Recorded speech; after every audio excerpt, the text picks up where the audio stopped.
હું મયુર ગોંડલિયા તમારા બધાનું હાર્દિક સ્વાગત કરું છું ટીમેક્સ રિટેલ લિમિટેડની અંદર. આજે આપણે વાત કરીશું થોડી ખેતી વિશેની કે ખેતી આજે મુખ્યત્વે જોવા જઈએ તો ખેતી બે પ્રકારે થઈ રહી છે, બરોબર છે. એક છે એ જૈવિક ખેતી મતલબ ઓર્ગેનિક ફાર્મિંગ, અને બીજી જે અત્યારે નોર્મલ ચીલા ચાલુ ખેતી પદ્ધતિ થઈ રહી છે, જેને આપણે રાસાયણિક ખેતી પદ્ધતિ તરીકે ઓળખીએ છીએ. બરોબર. હવે આપણે એ જાણીશું મિત્રો કે આ રાસાયણિક ખેતી પદ્ધતિ અને જૈવિક ખેતી પદ્ધતિ આ બંનેમાં ફરક શું છે અને આ બંને ખેતી પદ્ધતિની વિશેષતાઓ શું છે, બરોબર છે. અને આ બંને ખેતી પદ્ધતિમાંથી કઈ ખેતી પદ્ધતિ આપણા ખેડૂત મિત્રો કરે તો એનાથી એને વધારે ફાયદો થઈ શકે, બરોબર. તો આપણે શરૂ કરીએ છીએ. સૌથી પહેલા આપણે વાત કરીએ કે જૈવિક ખેતી પદ્ધતિ. આજે આપણે બધા લોકો સાંભળી રહ્યા છીએ, બરોબર છે, કે જૈવિક ખેતી પદ્ધતિ મતલબ organic farming, organic farming, organic farming. આજે આપણે જોઈએ તો આપણા વડાપ્રધાન હોય શ્રી નરેન્દ્ર મોદી સાહેબ, એ પણ લાલ કિલ્લા ઉપરથી એ જ વાત દોહરાવી રહ્યા છે કે ખેડૂતોએ વધુ ને વધુ ઓર્ગેનિક ફાર્મિંગ તરફ વળવું જોઈએ, બરોબર છે. આજે જોવા જઈએ, બરોબર છે, તો બહુ બધી સંસ્થાઓ જે ખેડૂત લક્ષી કાર્ય કરે છે એ પણ આજે વારે વારે કહી રહ્યા છે કે ઓર્ગેનિક ફાર્મિંગ તરફ જવું જોઈએ. આપણા વડાપ્રધાન તો ત્યાં સુધી કહી ગયા છે કે ખેડૂતોએ બને ત્યાં સુધી યુરિયાનો ઉપયોગ ઓછો કરવો જોઈએ. તો આ બધી કરવા પાછળનું કારણ શું છે, આ બધું કહેવા પાછળનું કારણ શું છે, એ આપણે જાણીશું.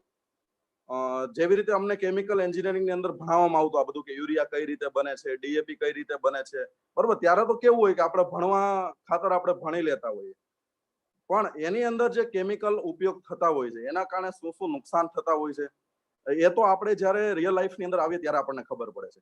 તો આ જૈવિક ખેતી પદ્ધતિનો મૂળ મંત્ર અને જે રાસાયણિક ખેતી પદ્ધતિનો મૂળ મંત્ર એને જોવા જઈએ તો જૈવિક ખેતી પદ્ધતિ રહી, ઓર્ગેનિક ફાર્મિંગ એ કોઈ નવી ખેતી પદ્ધતિ નથી. આજના ટાઈમની અંદર છે ને આપણે લોકોને થોડું સમજવાની જરૂર છે, કારણ કે ઘણા લોકો એ વાતને સમજી રહ્યા છે કે ઓર્ગેનિક ફાર્મિંગ રહ્યું ને એ ટૂંકમાં નવી ખેતી પદ્ધતિ છે. નવી ખેતી પદ્ધતિ નથી. ખરેખર જોવા જઈએ તો આપણા પુરાણો અને શાસ્ત્રોમાં જે વર્ણવેલી જે ખેતીની પદ્ધતિ છે એ સાચી ઓર્ગેનિક ખેતી પદ્ધતિ છે, જેને આપણે જૈવિક ખેતી કહીએ છીએ, જે છાણિયા ખાતર દ્વારા આ બધા દ્વારા એ કરવામાં આવતી. પણ જે જોવા જઈએ તો રાસાયણિક ખેતી પદ્ધતિ રહી ને એ નવી ખેતી પદ્ધતિ છે. હવે જોવા જઈએ તો રાસાયણિક ખેતી પદ્ધતિ આવી કઈ રીતે, ચલો આપણે એવું માનીએ કે આપણે એવું કહીએ છીએ કે આ વર્ષોથી શાસ્ત્રોમાં વર્ણવેલી ખેતીની પદ્ધતિ છે, તો એ ખેતી પદ્ધતિ બદલી અને રાસાયણિક ખેતી પદ્ધતિ ઉપર કેમ દુનિયા આવી ગઈ, કેમ આપણો ભારત દેશ એના ઉપર આવી ગયો? તો આપણે એના ઉપર એક નજર કરીએ તો આપણે થોડું બીજા વિશ્વયુદ્ધ તરફ જવું પડશે. જ્યારે બીજું વિશ્વયુદ્ધ શરૂ હતું, બરોબર છે, અને જ્યારે બીજું વિશ્વયુદ્ધ જ્યારે પૂરું થવા આવ્યું ત્યારે બીજું વિશ્વયુદ્ધ પછી જે પશ્ચિમના દેશો હતા એમાં હથિયાર અને ઝેરીલા રસાયણ બનાવવાના કારખાના હતા. એ કારખાના આ વિશ્વયુદ્ધ પછી બંધ થવાની કગાર પર પહોંચી ગયા હતા, જેના કારણે પશ્ચિમી દેશો હતા જે એકદમ સક્ષમ દેશો હતા, જે દેશોને ખૂબ જ આર્થિક નુકસાન થઈ રહ્યું હતું આ બધા કારખાનાઓ બંધ થવાના કારણે. તો આ આર્થિક સંકટમાંથી બચવા માટે આ પશ્ચિમી દેશોએ ભેગા મળી અને એક યોજના બનાવી, જેમાં એ કારખાનાઓની અંદર જ રાસાયણિક ખાતર અને કીટનાશક દવાઓનું બનાવવાનું ચાલુ કરી દીધું. તમે અત્યારે સ્ક્રીન ઉપર જોઈ શકો છો કે એની અંદર આપણે એક ન્યૂઝપેપર છે છાપું, એનું આપણે કટિંગ છે કે મારી ફર્ટિલાઇઝરની શોધ અને સિદ્ધાંત ખોટો હતો, અને એની અંદર એને એ જ વસ્તુ કીધું છે. એની અંદર તમે જોવા જાવ તો એની અંદર એ જ વસ્તુ સમજાવવામાં આવી છે કે જે આ રાસાયણિક જે ખાતરના કારખાનાઓ કઈ રીતે બનાવવામાં આવ્યા બીજા વિશ્વયુદ્ધ પછી. તો આનાથી આપણને શું નુકસાન થયું? તો જોવા જઈએ તો આ રાસાયણિક ખાતર અને કીટનાશકો દ્વારા કૃષિ ઉત્પાદનને વધારવાની વાત કરવામાં આવી. એ લોકો દ્વારા એવી વાત કરવામાં આવી કે આ રાસાયણિક ખાતર અને આ જે કીટનાશકો તમે ઉપયોગ કરશો, બરોબર છે, તો તમારું કૃષિ ઉત્પાદન વધી જશે. અને એક નવું ષડયંત્ર ચલાવવામાં આવ્યું જેને આપણે નામ આપવામાં આવ્યું હરિત ક્રાંતિ, બરોબર છે. હરિત ક્રાંતિ નામનું એક ષડયંત્ર ચલાવવામાં આવ્યું, અને આ ષડયંત્રના માધ્યમથી બહુ બધા ભોળા ખેડૂતો જે વધારે ઉત્પાદનની લાલચમાં ફસાઈને રાસાયણિક ખાતર અને કીટનાશકોનો પ્રયોગ કરવા લાગ્યા, બરોબર. અને એના કારણે શું થયું, જે ગાડા પેલા આપણે ગાડાથી ખેતી થતી, બળદ ગાડાથી, બરોબર છે, એની જગ્યાએ હવે ટ્રેક્ટરથી ખેતી થવા લાગી. શરૂઆતમાં શું બન્યું, શરૂઆતમાં રાસાયણિક ખાતરનો પ્રયોગ ઓછો કર્યો, બરોબર છે, છતાં ઉત્પાદન સારું મળ્યું. એટલે શું થયું, એક લાલચ જાગી કે ભાઈ ઓછા રાસાયણિક ખાતરથી આપણને ઉત્પાદન બહુ સારું એવું મળવા લાગ્યું, બરોબર છે. તો ધીમે ધીમે ધીમે ધીમે રાસાયણિક ખાતર તરફ આપણો ભારત દેશ વળી ગયો. હવે જોવા જઈએ, બરોબર છે, તો ધીમે ધીમે એનું પરિણામ શું આવ્યું, ધીમે ધીમે રાસાયણિક ખાતરના પ્રયોગોના કારણે જમીનની જે ઉત્પાદન ક્ષમતા હતી બરોબર છે, એ ઘટવા લાગી ગઈ. એના કારણે જે પાકનું જે ઉત્પાદન હતું, આપણે જે પાક જે જમીનની અંદર વાવતા એનું ઉત્પાદન પણ ઘટવા લાગ્યું. અને બીજું કે આ રાસાયણિક દવાઓ અને ખાતરોના કારણે જે પાક છે આપણો કમજોર યા તો નબળો પડવા લાગી ગયો. બરોબર છે. એટલે આ પાકને કમજોર થવાના કારણે પાકમાં રોગ અને કીટકો આવવા લાગ્યા. કારણ કે પાક નબળો પડે, બરોબર છે, અને રોગ અને કીટકો એની અંદર આસાનીથી આવી જાય.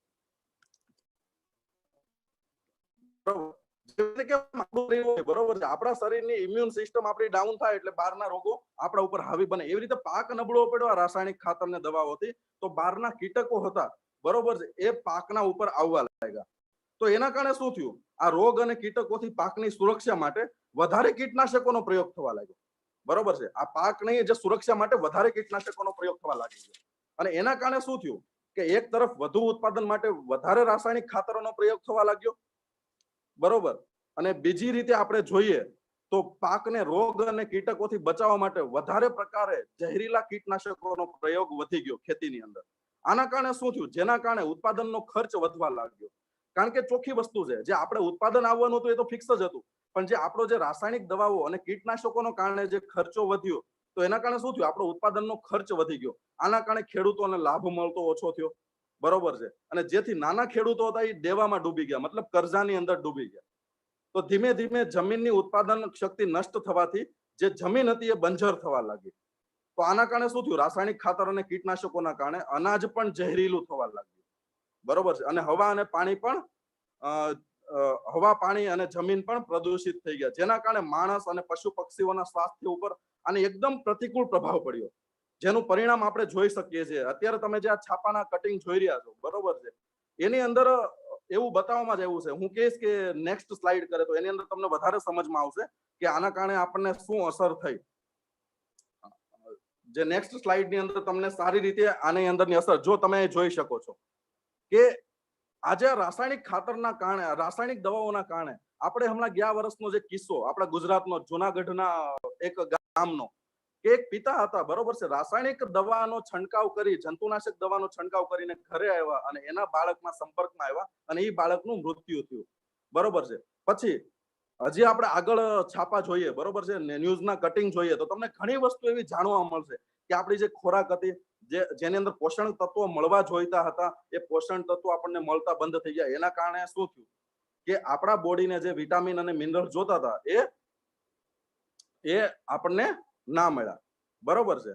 તો આના કારણે શું થયું? અલ્ટરનેટ કે આપણા બોડીની અંદર જે બધા રસાયણો જવા લાગ્યા. તો હવે આપણે જોઈએ કે જૈવિક ખેતી પદ્ધતિ શું છે? જૈવિક ખેતી પદ્ધતિ આપણે પુરાણોમાં જે શાસ્ત્રોમાં વર્ણવેલી જ ખેતીની પદ્ધતિ છે, જે જૂની ને જાણી ખેતી પદ્ધતિ છે, જે માણસ અને પર્યાવરણ વચ્ચે સંતુલન જાળવી રાખી અને અનમોલ સંબંધ સ્થાપિત કરે છે. જે જૈવિક ખેતી પદ્ધતિ રહી, બરોબર છે, એ માણસ અને પર્યાવરણ સાથે અનમોલ એક સંબંધ સ્થાપિત કરે છે, બરોબર. અહીંયા તમે જોઈ શકો છો કે લખ્યું છે છાપાની અંદર કે કિસાન સમય પર નહીં ચેતે तो 2040 तक देश के 30% आबादी कैंसर बीपी से पीड़ित होगी, બરોબર છે. આનું મતલબ શું થયો કે આ બધી વસ્તુના કારણે જે ઇમ્યુન સિસ્ટમ ડાઉન થઈ એ બધું આપણને નુકસાન થયું. હવે આપણે જોવા જઈએ કે આપણે જે રાસાયણિક ખાતરો અને દવાઓ જે છાંટીએ છીએ, પેસ્ટિસાઇડ, આનાથી કઈ કઈ વસ્તુને નુકસાન થાય છે? તો સૌથી પહેલા આપણે જોઈએ તો આપણી મુખ્ય 3 વસ્તુને નુકસાન થાય છે: હવા, પાણી અને ખોરાક, બરોબર છે, જે માણસની જીવન જરૂરિયાતની બેઝિક વસ્તુ છે, જે હરેક માણસને જોઈએ, હવા, પાણી અને ખોરાક.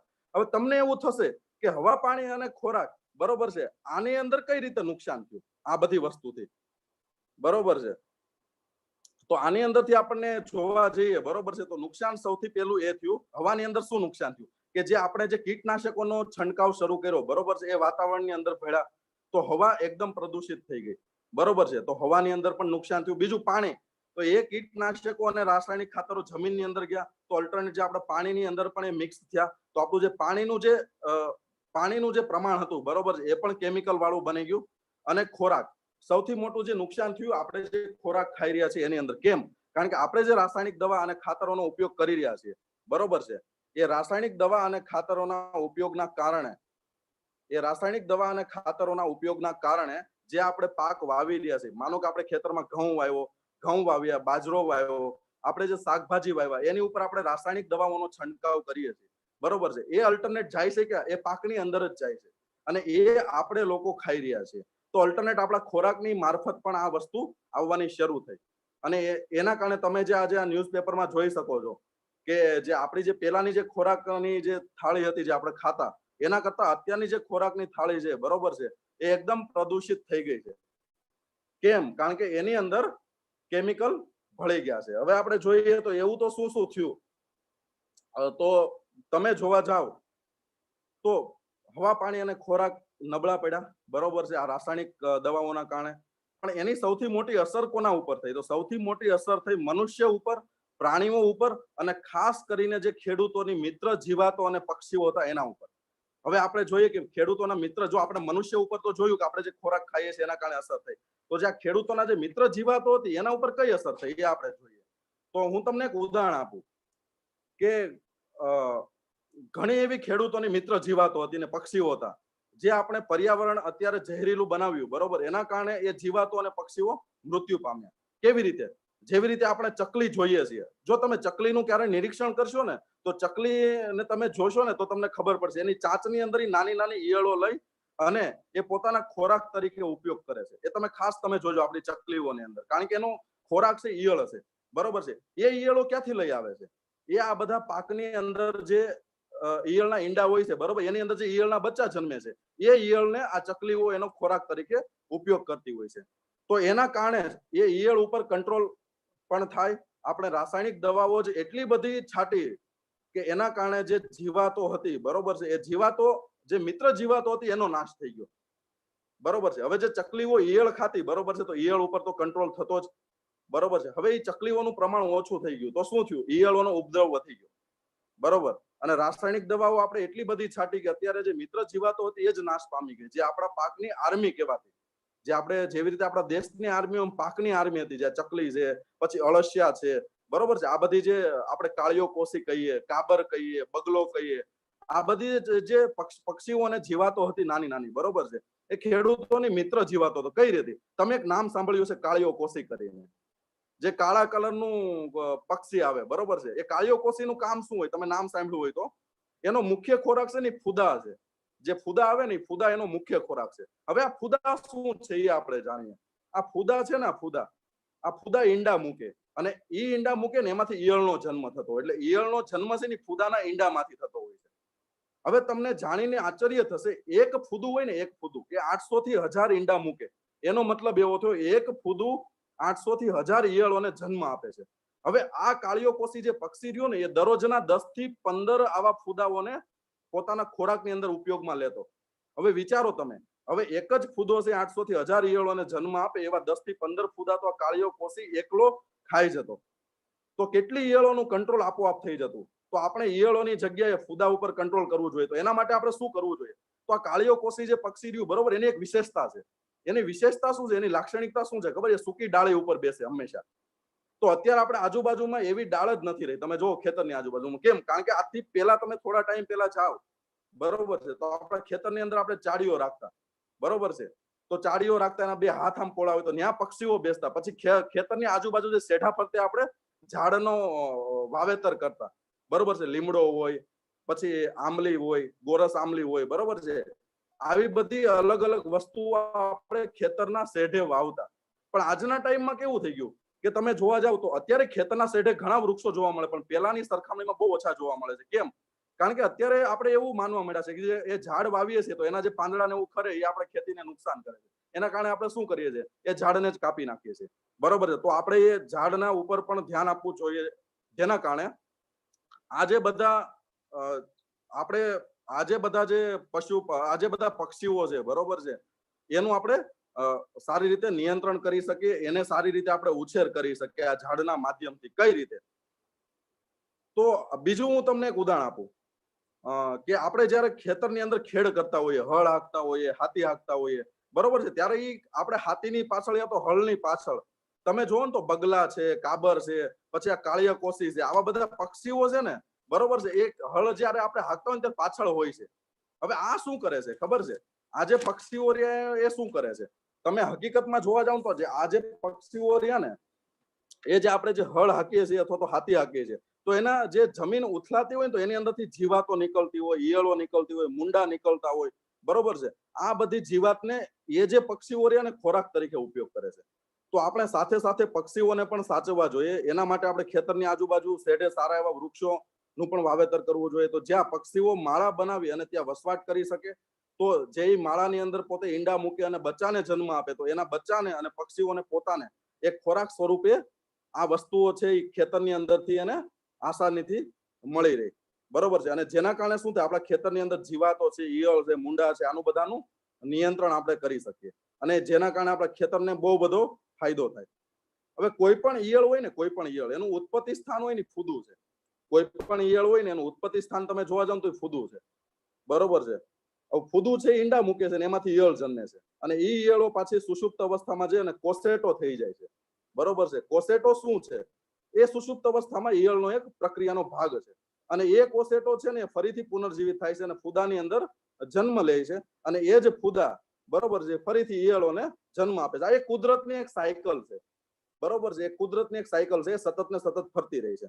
હવે જે આ કાબર છે, બગલા છે, એ આ બધા જે પક્ષીઓ રહ્યા, બરોબર છે, એ જે આપણે હળ હાકીએ ને અને હાથી હાકીએ ને ત્યારે આ કોસેટો છે ને જમીનમાંથી બહાર નીકળતા હોય અને આ કોસેટો છે ને એનો ખોરાક તરીકે ઉપયોગ છે ને કાબર અને આ પક્ષીઓને બધા કરતા હોય છે.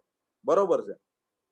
તો અને આ જે માહિતી છે, બરોબર છે, એ જ્યારે હું એક માહિતી મેળવતો હતો, જે બહુ સારા એવા વ્યક્તિ છે, BA પટેલ સાહેબ, જે નાયબ કૃષિ નિયામક છે એગ્રોની અંદર, જે ગાંધીનગરની અંદર કાર્યરત છે, એને બહુ સારી એવી આ બાબતે માહિતી આપેલી છે. તો આપણે ખેડૂતો એના ઉપર પણ ધ્યાન આપવું જોઈએ. હવે ઘણી વખત કેવું થાય છે, આપણને એવો સવાલ થાય, ચલો અમે જૈવિક ખેતી તો કરી લઈએ, પણ હવે જૈવિક ખેતીના નામ ઉપર ઘણી વખત બીવડાવવામાં પણ આવે છે. કેમ? એનું તમને ઉદાહરણ આપું. કારણ કે જૈવિક ખેતી જયારે કરવા જાય ત્યારે ઘણા લોકો આપણને એવું કહેતા હોય છે કે તું જૈવિક ખેતી કરીશ તો નુકસાન જશે, બરોબર છે, પાકનું ઉત્પાદન ઘટી જશે. આવી બધી અલગ અલગ તર્ક વિતર્ક આપતા હોય છે, પણ વૈજ્ઞાનિક રીતે એ સાબિત થયેલું છે, જો આપણી કૃષિના તજજ્ઞો દ્વારા એ સાબિત થયેલું છે, જો તમે 2 થી 3 વર્ષ જો સરખું તમે ફોકસ કરો, બરોબર છે, તો જૈવિક ખેતી ઉપર, તો જૈવિક ખેતી 2 થી 3 વર્ષની અંદર તમારું જે પાકનું ઉત્પાદન છે એ ધીમે ધીમે ધીમે ઓટોમેટિક એ વધારે લાવી દે છે અને બીજા ઘણા એના ફાયદા થાય છે. બરોબર છે. તો હવે ઘણી વખત કેવું હોય છે કે આપણને જે ખાતરનો ઉપયોગ કરી રહ્યા છીએ, બરોબર છે, ઘણી વખત આપણને એવો પણ સવાલ થાય, તો હાલો અમે જૈવિક ખેતી કરીએ, બરોબર છે, તો અમને કેમ ખબર પડે કે અમારા પાકને જે વસ્તુ જોઈએ છે, જે તત્વ જોઈએ છે, કઈ રીતે મળે? તો હું તમને એનું ઉદાહરણ આપું.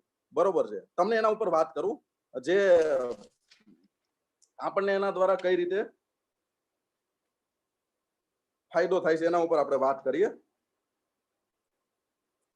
તો હું હિરેન સરને કહીશ કે સર ઓલું જે છોડ વાળી જે પીપીટી છે એ તમે સ્લાઇડ કરો, તો એના ઉપર આપણે સારી રીતે સમજાવી શકીશું. જે અત્યારે તમે આ બધું જોવો છો, જે રાસાયણિક દવાઓ છે, મોનોકોટોસ છે, બરોબર, આનાથી આપણને બહુ નુકસાન થઈ જ રહ્યું છે. બરોબર. જો આ જે વસ્તુ જોવો છો, પોષક તત્વોની ઉણપના ચિહ્નો, હવે આપણો જે પાક હોય છે ને, બરોબર છે, હા, આપણે જે પોષક તત્વોની ઉણપના ચિહ્નો હતા એ સ્લાઇડ આપણે રાખીશું સાહેબ. નેક્સ્ટ.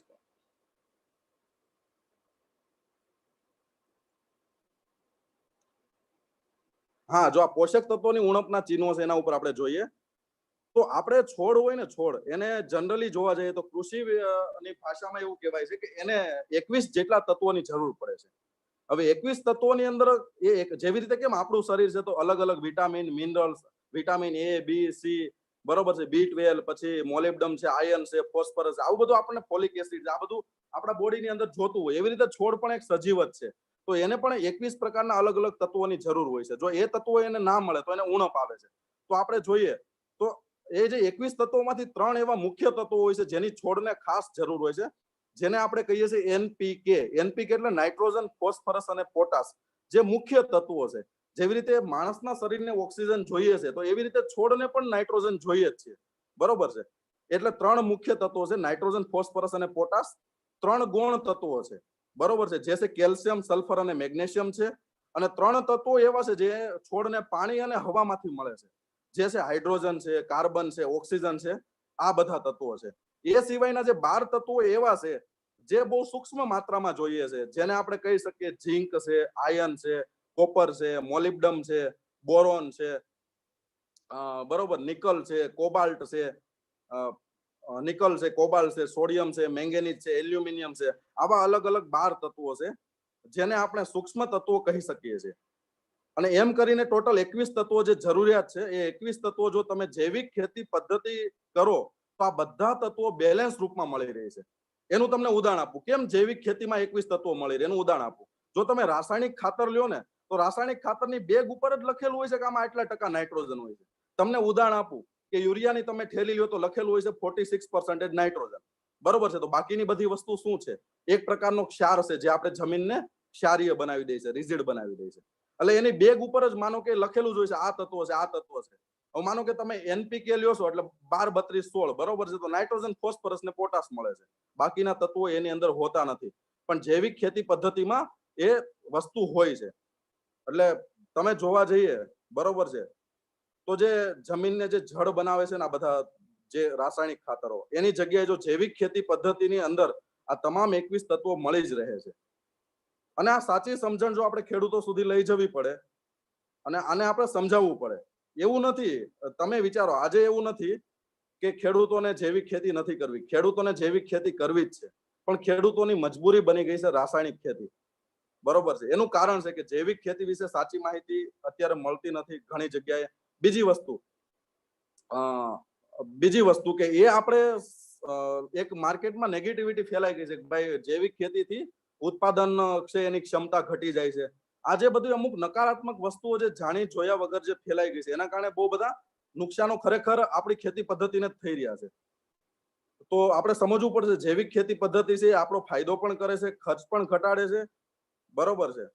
અને જો આપણે આની સાચી માહિતી જો ખેડૂતોને મળી જાય તો ખેડૂતો પણ જૈવિક ખેતી તરફ વળે છે, કારણ કે આ મજબૂર છે. એનું કારણ તમને સમજાવું. આજે ખેડૂત શું કરે વિચારો, ખેડૂતને તો કરવી જ છે પણ શું કરે? કારણ કે આજના ટાઈમની અંદર જે ઇનપુટ્સ, એટલે જે અત્યારે કેવું છે કે ઓર્ગેનિક ખેતી કરવી હોય તો સૌથી પહેલા તો ગાય ભેંસ ને એવું રાખવું પડે. પેલું જ મગજમાં આવે કે ભાઈ જૈવિક ખેતી કરવી હોય તો છાણિયું ખાતર ભેગું કરવું પડે, બરોબર, આ બધી વસ્તુ કરવું પડે. હવે અત્યારે કેવું થઈ ગયું છે કે અત્યારે બધા લોકોની એટલી બધી જમીનો નથી હોતી કે ભાઈ ગાય ભેંસ અથવા બળદને પાળી શકે અથવા તો રાખી શકે. તો એની મજબૂરી છે. તો માર્કેટની અંદરથી છાણિયું ખાતર એટલું સસ્તું મળી પણ નથી રહેતું અને એટલા માત્રામાં પણ મળતું નથી. તો જેના કારણે શું છે, આસાન રસ્તો ખેડૂતો માટે વધે છે કે રાસાયણિક ખાતરનો આપણે ઉપયોગ કરી લઈએ.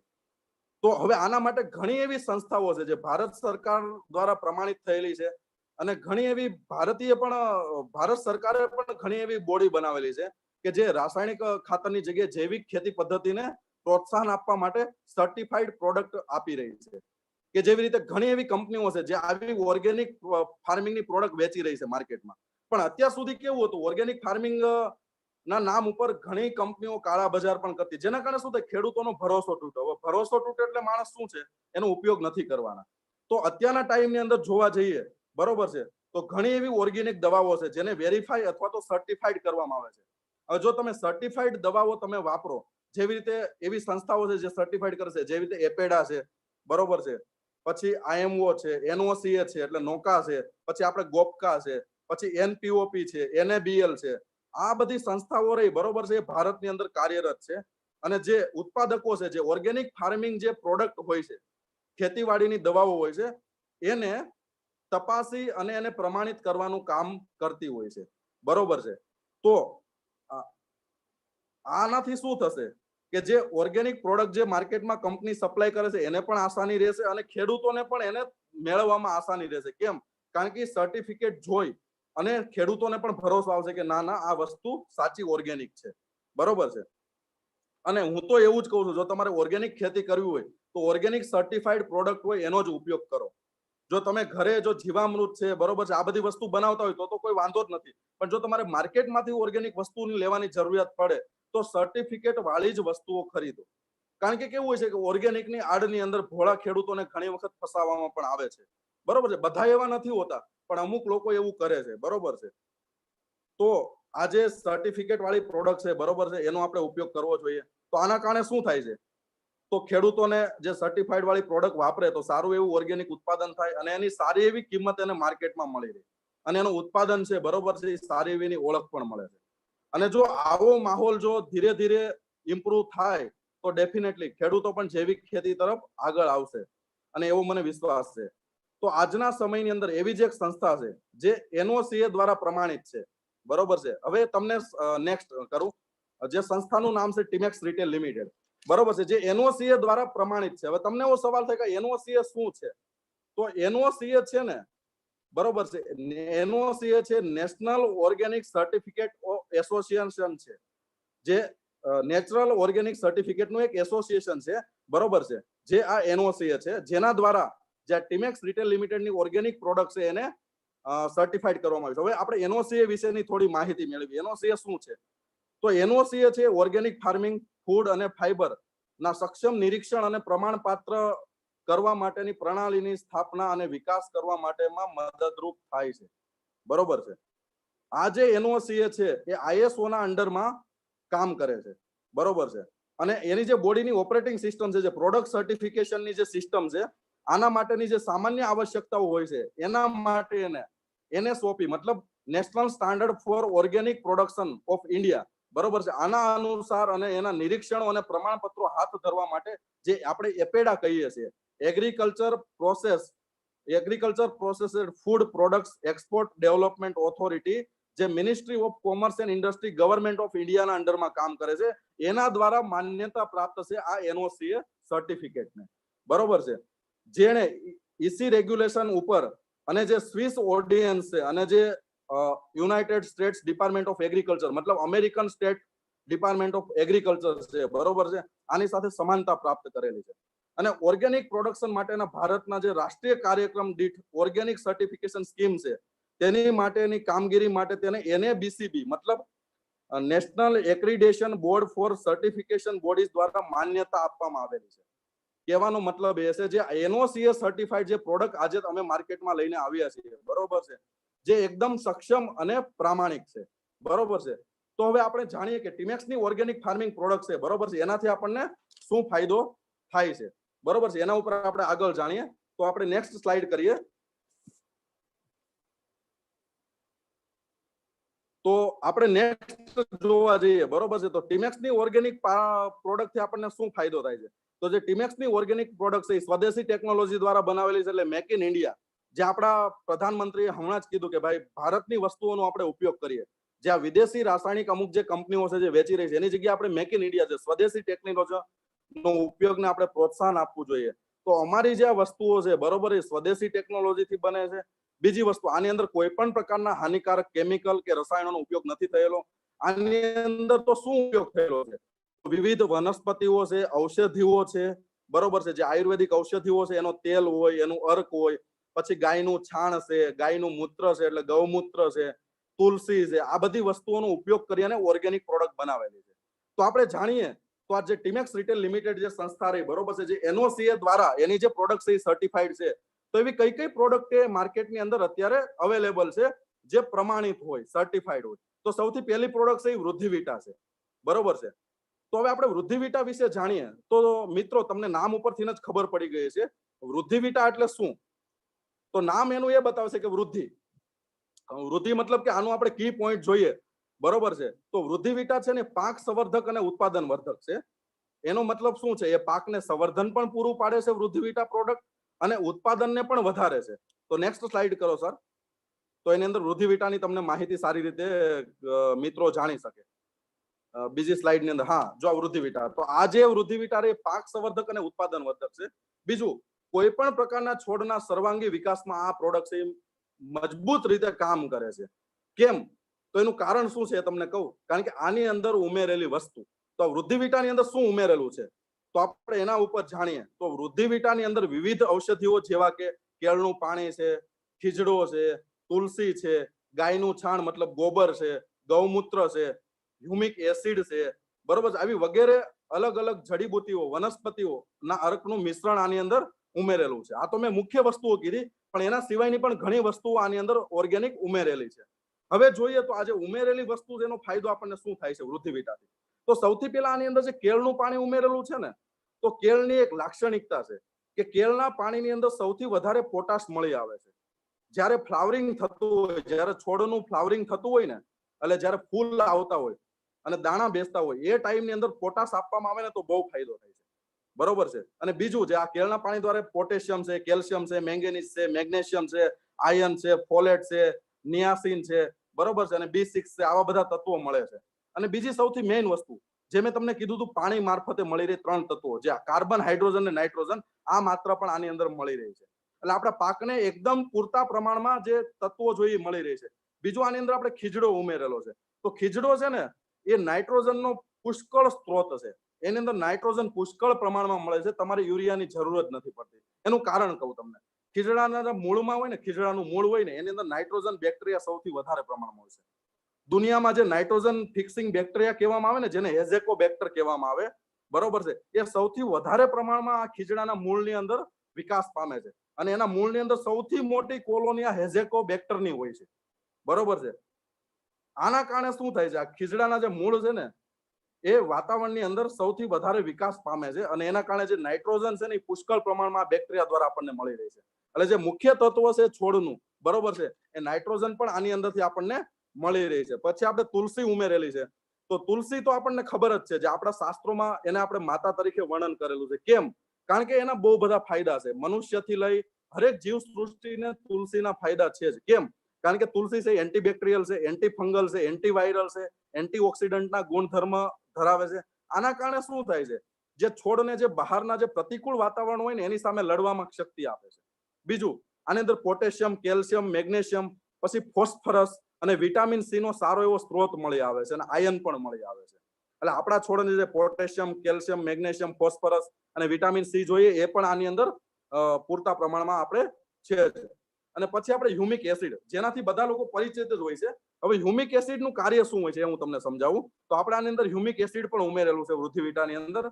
એનું કાર્ય શું હોય છે, જે જમીનમાં જે રહેલા ખનિજ તત્વો હોય છે, એટલે જમીનમાં જે ખનિજ તત્વો હોય છે ને એના કાર્બનિક સંયોજનો બનાવવા માટે એ જે ખનિજ તત્વોને ભેગા કરવાનું કાર્ય હ્યુમિક એસિડ કરે છે. અને આના કારણે શું થાય છે ખબર છે, જેથી કરી છોડને તે કાર્બનિક સંયોજનો આસાનીથી મળી રહેશે. અને આના કારણે છોડનો વિકાસ છે એ ઝડપી થાય છે. બરોબર છે. ખાસ કરીને એનું બીજું મુખ્ય કાર્ય શું છે ખબર છે, જમીનની અંદર વધુમાં વધુ પાણી સાચવવા માટે જમીનને સક્ષમ બનાવે છે. જેના કારણે ઘણી વખત ઓછો વરસાદ પડે, બિન પિયત આધારિત ખેતી હોય, એ જગ્યાએ પણ છોડનો વિકાસ ઝડપી બનાવી શકે છે. બરોબર છે. પછી આપણે આની અંદર ગાયનું છાણ ઉમેરેલું છે. બરોબર છે. હવે આપણે જો ગાયના છાણની વાત કરીએ, બરોબર છે, જેને આપણે ગોબર કહીએ, તો ગાયના છાણની અંદર આપણે વાત કરીએ તો વૈજ્ઞાનિકો દ્વારા એવું સાબિત થયું છે, જે ગાયનું છાણ હોય ને એની અંદર એક્ટિનોમાઇસેટ નામના બેક્ટેરિયા હોય છે. એક્ટિનોમાઇસેટ નામના બેક્ટેરિયા હોય છે. એની સાથે સાથે બીજા એવા ઘણા સૂક્ષ્મ જીવો એની અંદર હોય છે, જે જમીનને હરીભરી અને ફળદ્રુપ રાખે છે. બરોબર છે. એટલે ગાયનું છાણ પણ આપણા પાકના સર્વાંગી વિકાસની અંદર ખૂબ જ સારું એવું કાર્ય કરે છે, જે આપણે આ વૃદ્ધિવિટાની અંદર આપણે ઓલરેડી ઉમેરેલું જ છે. બરોબર છે. એટલે આ બધા એના ફાયદાઓ તમને મેં બતાવ્યા. બરોબર છે. હવે આપણે જોઈએ તો બીજા ઘણા એવા તત્વો છે આની અંદર, પણ આ મુખ્ય તત્વોના ફાયદા બધા nitrogen, phosphorus, potash, calcium, molybdenum, sulphur, આ બધી વસ્તુ આની અંદરથી મળી રહી છે. એટલે તમારે એક્સ્ટ્રા કોઈ રાસાયણિક ખાતરો કે દવા છાંટવાની જરૂરિયાત પડતી નથી. બીજું હવે જોઈએ આ વૃદ્ધિવિટાથી આપણને શું ફાયદો થશે. તો આ વૃદ્ધિવિટાનો આપણે ફાયદો જોઈએ. બરોબર છે. તો આ વૃદ્ધિવિટાથી આપણને જે ફાયદો થવાનો છે, બરોબર છે, તો સૌથી પહેલો ફાયદો એ થશે, જે આપણા મૂળ હોય, જે છોડના મૂળ હોય, છોડમાં બે પ્રકારના મૂળ હોય, એક હોય તંતુ મૂળ અને બીજા હોય ગંઠુ મૂળ. તંતુ મૂળ એટલે જેની શાખાઓ હોય, અને ગંઠુ મૂળ એટલે એનું મુખ્ય જે મૂળ હોય. બરોબર છે. હવે એ જે મૂળ હોય તંતુ મૂળ, આનો વિકાસ વધારે છે અને પાકને ઉપયોગી જે ઘટકો હોય છે ને એને જમીનમાંથી શોષણ કરવાની ક્ષમતા વધારી દે છે આ વૃદ્ધિવિટા. બરોબર છે. આના કારણે શું થાય છે, આપણે જે જમીનમાં જે ખાતરો ભરેલા હોય છે આની કાર્યક્ષમતા આપોઆપ વધી જાય છે. બીજું, આના કારણે એક સૌથી મોટો ફાયદો એ થાય છે, છોડમાં ફૂટ વધે છે. એટલે જે ડાળીઓ હોય છે એનું ફૂટ વધે છે, જે ફૂટે છે વધુ, એટલે ડાળીઓનું પ્રમાણ વધે છે. બરોબર છે. જ્યાં ડાળીઓનું પ્રમાણ વધે છે એના કારણે ત્યાં ફળ ફૂલ પણ સારા એવા બેસે છે, એટલે આપણું ઉત્પાદન પણ વધે છે. બીજી વસ્તુ, જ્યાં છોડની વધેલી જે તંદુરસ્તી છે એ છોડને લાંબા સમય સુધી પ્રતિકૂળ પરિસ્થિતિમાં પણ ટકવામાં તેમજ રોગો સામે લડવામાં મદદરૂપ થાય છે. બરોબર છે. બીજું કે જે બાહ્ય વાતાવરણ હોય છે આની સામે રક્ષણ આપી છોડના ફૂલોને ખરતા અટકાવે છે અને ફ્લાવરિંગ માટે ખૂબ જ ઉત્તમ છે. એટલે જો આપણા ફ્લાવરિંગ એટલે ફૂલ આવવાની શરૂઆત હોય એ ટાઈમની અંદર જો વૃદ્ધિવિટાનો છંટકાવ કરવામાં આવે તો આપણા ફૂલો ખરતા પણ અટકી શકે છે. બરોબર છે. બીજું કે વધારે ફૂલોથી વધારે બીજ આવે છે, સિંગ આવે છે, ફળોની સંખ્યા વધે છે. આનાથી ઉત્પાદનમાં નોંધપાત્ર વધારો થાય છે અને તમામ પ્રકારના પાકમાં ચોક્કસ પરિણામ આપે છે. હવે આનો ઉપયોગ આપણે ક્યારે ક્યારે કરી શકીએ. તો પેલું આપણે ડર્મિનેશન પ્રક્રિયાની અંદર ઉપયોગ કરીએ. એનો મતલબ શું છે? જે આપણે જેને ફલીકરણની પ્રક્રિયા કહીએ. હવે તમે જ્યારે કોઈ બિયારણ લ્યો ને તો એના ઉપર લખેલું હોય છે કે આની ડર્મિનેશન પર્સન્ટેજ કેટલા હોય છે. એટલે ઘણી જગ્યાએ લખ્યું આમાં 80%. 80% મતલબ કે જે એમાં 100 બી હોય છે એમાં 80% બી એ ફલિત થઈ શકે છે, 20 નથી થતા. હવે આપણે પૈસા તો 100 ના દીધા હોય છે. હવે તો આને આપણે વધારે ફલિત કરવા હોય તો જે વૃદ્ધિ વિટા હોય છે, બરોબર છે, તમે આ વૃદ્ધિ વિટાનો તમે પટ મારો. જેવી રીતે આપણે છંટકાવ પટ મારતા હોઈએ છીએ કોઈ દવાનો, એવી રીતે વૃદ્ધિ વિટાનો પટ મારવો જોઈએ. 1 કિલો દીઠ તમે 10 ml વૃદ્ધિ વિટાનો પટ મારો, બરોબર છે, તો સારી રીતે તમારા જે બીજ હોય છે એ સારી રીતે ફલિત થાય છે. એટલે જે આપણે જે કપાસની અંદર જે ખાલા પડવાની જે સંભાવના હોય છે, સિંગની અંદર ખાલા પડવાની સંભાવના હોય છે, આની અંદર આપણને ફાયદો થાય છે. એટલે બીજની ડર્મિનેશન પ્રક્રિયાની અંદર આનો ઉપયોગ કરી શકીએ. બીજું, જ્યારે આપણે છોડ ઉગે ત્યારે એના 4 થી 5 પાંદડા હોય, એટલે 15-20 દિવસની અંદર, ત્યારે આપણે આનો ખાસ વૃદ્ધિ વિટાનો છંટકાવ કરવો જોઈએ પહેલો રાઉન્ડ. કેમ? કારણ કે એ ટાઈમે છંટકાવ કરવો જરૂરી છે. તમારો જે પંપ હોય, બરોબર છે, એના દ્વારા તમારે છંટકાવ કરવો કેમ જરૂરી છે? કારણ કે એ ટાઈમની અંદર છોડ એકદમ નાનો હોય છે, કુમળો હોય છે, ત્યારે એને બહારના વાતાવરણથી સુરક્ષા આપવી બહુ જરૂરી છે. નહીતર જે બહારના જે બેક્ટેરિયા, બહારના જે વાયરસ હોય છે, જે ઈયળો હોય છે, જે કીટકો હોય છે, એ છોડને નુકસાન કરે છે. અને બીજી વસ્તુ, એ ટાઈમની અંદર જે છોડના મેં કીધું ને તંતુ મૂળ, આ તંતુ મૂળનો ખાસ વિકાસ થતો હોય છે. તો જો ત્યારે આપણે વૃદ્ધિ વિટાનો છંટકાવ કરવામાં આવે તો તંતુ મૂળનો પણ વિકાસ થાય છે અને છોડનો આવશ્યક વિકાસ આપણે કરી શકીએ છીએ. એ ટાઈમે તમારે જો આ વૃદ્ધિ વિટા છાંટો છો તો કોઈ યુરિયા કે એવું કોઈ નાખવાની જરૂર નથી, કારણ કે ઓલરેડી આની અંદર નાઇટ્રોજનની માત્રા આપેલી જ છે. એટલે કોઈ બીજા કોઈ એક્સ્ટ્રા ખાતર અથવા તો રાસાયણિક દવાનો ઉપયોગની જરૂર નથી. બીજો છંટકાવ ક્યારે કરી શકો? જ્યારે ફૂલ બેસતા હોય ત્યારે. કારણ કે તમે જોતા હોય, હું તમને એક ઉદાહરણ આપું, આપણે આંબો હોય, બરોબર છે, આંબોમાં ફૂલ તમે જુઓ, હજારો ફૂલ આવતો, આપણને એવું થાય જો આ હજારો ફૂલ આવે છે ને આ વખતે આપણી કેરી બહુ આવશે, પણ તમે જુઓ એમાંથી મોટા ભાગના ફૂલ ખરી જાય છે, બરોબર છે. ઘણા પાકની અંદર આવું બનતું હોય છે, ફૂલ ખરી જાય છે. હવે જયારે ફૂલ ખરે ને, જેવું કપાસ છે, હવે કપાસનું જયારે તમે ફૂલ ખરે ને ત્યારે જોવો ને તો પાછળના ભાગમાં કાળું પડી ગયું, કાળાશ પડી ગયું, બરોબર છે. કેમ? એને મજબૂતાઈ નથી મળી, જેને ઓક્સિજનની કમી કહેવામાં આવે છે. ઓક્સિજનની કમીના કારણે આ થતું હોય, બરોબર છે. તો જ્યારે તમે આ વૃદ્ધિ વિટાનો છંટકાવ આ ટાઈમે કરો છો તો એને કુદરતી ઓક્સિજન મળી રહી છે અને એને બહારના વાતાવરણ સામે ટકાવી રાખે છે, એટલે તમારું ફ્લાવરિંગ છે એ પણ સુરક્ષિત રહે છે. એટલે ત્યારે છાંટી શકો. ત્રીજો તબક્કો છે જ્યારે આપણા બીજ બેસતા હોય, બરોબર છે, જેને આપણે દુધિયા બીજ કહીએ. આપણે મગફળી વાવી હોય તો દુધિયા બીજ બેસતા હોય, બરોબર છે, ફૂયા બેસતા હોય, પછી કપાસની અંદર જ્યારે ઝીંડવા બેસતા હોય, આ ટાઈમની અંદર જો તમે છંટકાવ કરવામાં આવે તો પણ એ પાકની અંદર બહુ ફાયદો થાય છે. અને જે પાક બનીને બહાર નીકળે છે એ એકદમ કુદરતી રીતે એકદમ સક્ષમ પાક બહાર નીકળે છે અને એનું સારું એવું ઉત્પાદન મળે છે. હવે આનો ઉપયોગ કઈ રીતે કરી શકો? તો આ ઉપયોગ કરતા પહેલા જે બોટલ છે વૃદ્ધિ વિટાની, એને ખાસ સારી રીતે હલાવવી. બીજું કે એક પંપ એટલે 15 લીટરની અંદર 30 થી લઈ અને 40 ml સુધીનું મિક્સ કરીને છંટકાવ કરવો. હવે બીજી વસ્તુ, આનો કેમ છંટકાવ કરવો તમને એક ઉદાહરણ આપું. સૌથી પહેલા એક આપણે નાનું એવું ડબલું હોય 4-5 લીટરનું, એની અંદર પાણી લેવાનું, એની અંદર 30 કે 40 ml નાખી દેવાનું અને એની અંદર ફૂલ હલાવવાનું, દંડિકાથી યા તો કોઈ પણ રીતે હલાવવાનું. કેમ?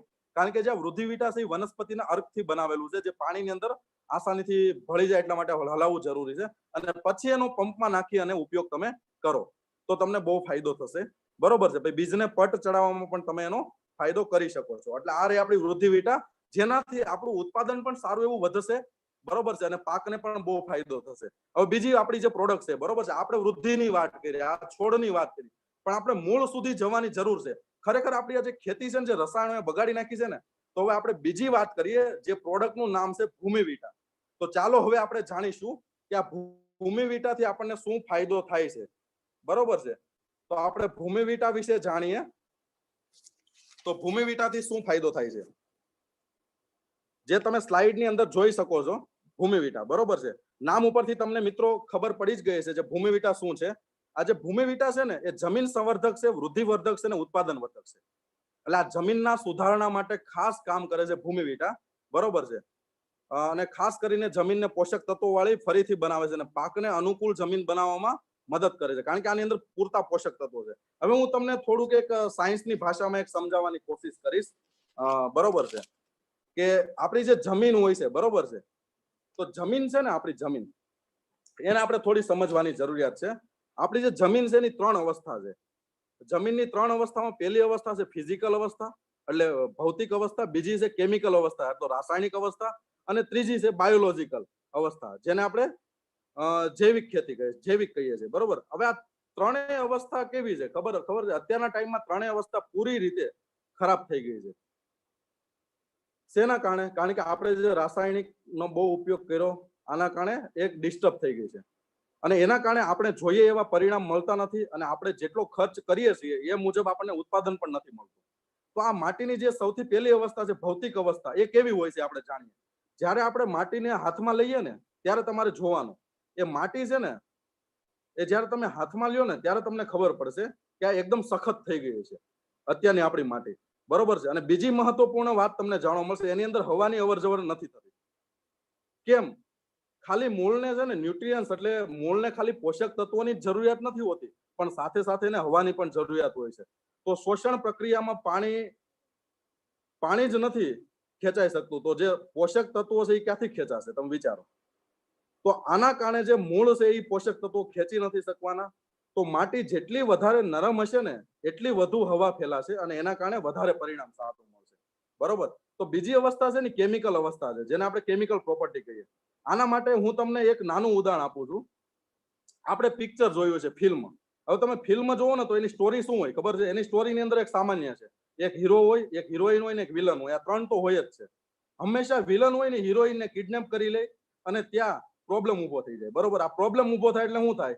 હીરો આવે અને ફાઇટિંગ કરે અને હિરોઈનને બચાવી લે, બરોબર. એવી જ રીતે આપણી જે માટી છે ને, આપણી માટીમાં આપણા સૌથી સારા મિત્રો હતા, બરોબર છે, જેને આપણે હિરોઈન કહી શકીએ. એ સારા મિત્રો હતા, એ અળસિયા હતા, બરોબર છે.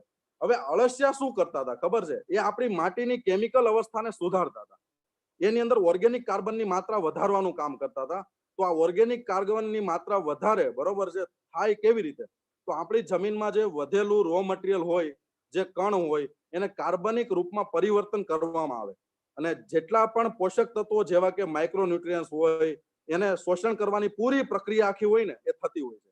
તો આ ભૂમિ વિટા છે ને એ કામ કરે છે, જે માટીને નરમ કરે છે, આનાથી જમીનને સંતુલિત બનાવે છે, અને સારામાં સારું પરિણામ આપણા પાકને મળી રહે છે, બરોબર. અને ત્રીજી સૌથી મહત્વની અવસ્થા છે જે બાયોલોજીકલ પ્રોપર્ટી છે, બરોબર છે, જે બાયોલોજીકલ પ્રોપર્ટી છે, બરોબર છે. હવે જે બાયોલોજીકલ પ્રોપર્ટી આપણે જોઈએ ને, તો અત્યારે હું તમને પૂછું કે આપણા ખેતરની અંદર તમારે જેટલા આપણા ખેતર રહ્યા, બરોબર, કેટલા ખેતર એવા છે જેની અંદર આપણને અળસિયા અત્યારે મળી રહી છે? તો અનુમાન લગાવે ને તો બહુ ઓછા છે, બરોબર છે. તો આ ઓછા કેમ છે ખબર? તો અળસિયા ગયા ક્યાં? એ ક્યાંય નથી ગયા. આપણે એવું કહીશું કે કેમિકલ વાળી જે દવા અને ખાતર આપણે છાંટ્યું ને તો એના કારણે મરી ગયા. ખરેખર એ મર્યા નથી, એને મારી નાખવામાં આવ્યા છે. કારણ કે છાંટ્યું કોણે? આપણે. તો એના કારણે એને મારી નાખવામાં આવ્યા છે, બરોબર છે. તો આ ભૂમિ વિટા શું કરે છે? આ ભૂમિ વિટા આપણી જેટલી જે મિત્ર જીવાત છે ને એને સંરક્ષણ પ્રદાન કરે છે, જેને ખેતીવાડીની ભાષામાં આપણે બાયો પ્રોટેક્ટર કહેવામાં આવે છે, બરોબર છે. તો આ ભૂમિ વિટાથી બાયો પ્રોટેક્ટર નું કામ કરે છે આપણી ખેતીવાડીની અંદર, બરોબર છે. તો જ્યારે તમે આ જમીનમાં નાખો છો તો જમીનમાં જેટલી પણ મિત્ર જીવાતો છે, જેવી કે એજેટોબેક્ટર છે, અળસિયા છે વગેરે, જે એની આજુબાજુ એક રક્ષણાત્મક કવચ તૈયાર કરી દેશે આ ભૂમિ વિટા, બરોબર છે. તો આપણે ભૂમિ વિટા જાણીએ કે એની અંદર આપણે બીજું શું શું ઉમેરેલું છે. તો સૌથી પહેલા આપણે વિવિધ ઔષધીય જેવા કે જાસૂદ છે, ઊંટ કટારો છે, સીવીડ છે, હ્યુમિક એસિડ છે, ગોબર છે, ગૌમૂત્ર છે, આવી અલગ અલગ વસ્તુ આપણે ઉમેરેલી છે. બીજી ઘણી વસ્તુ ઉમેરેલી છે, પણ મેં તમને મુખ્ય વસ્તુની વાત કરી. હવે જે ઉમેરેલી વસ્તુનો શું ફાયદો છે તો આપણે એ જાણીએ. તો સૌથી પહેલા જાસૂદ છે, એમિનો એસિડ સારી રીતે પ્રોવાઈડ કરે છે. બીજી વસ્તુ, એની અંદર પ્રોટીન છે, કાર્બોહાઈડ્રેટ છે, કેલ્શિયમ છે, ફોસ્ફરસ છે, આયર્ન છે, magnesium, zinc, cobalt, manganese, chromium, nickel, copper, lead, chromium, barium, aluminium, આવા જે તત્વો છે માઇક્રોન્યુટ્રિયન્સ, આ મળી રહેશે, એના કારણે પોષણ પૂરું પાડે છે. બીજું છે ઊંટ કટારો, જે ઊંટોનો પ્રિય ખોરાક હોય છે, જેને આપણે ગુજરાતીમાં સૂળિયો કહીએ છીએ, બરોબર છે. એ જે ઊંટ કટારો રહ્યો, બરોબર છે, એ લોનિનિક એસિડ છે, એનો બહુ સારો એવો સ્ત્રોત છે.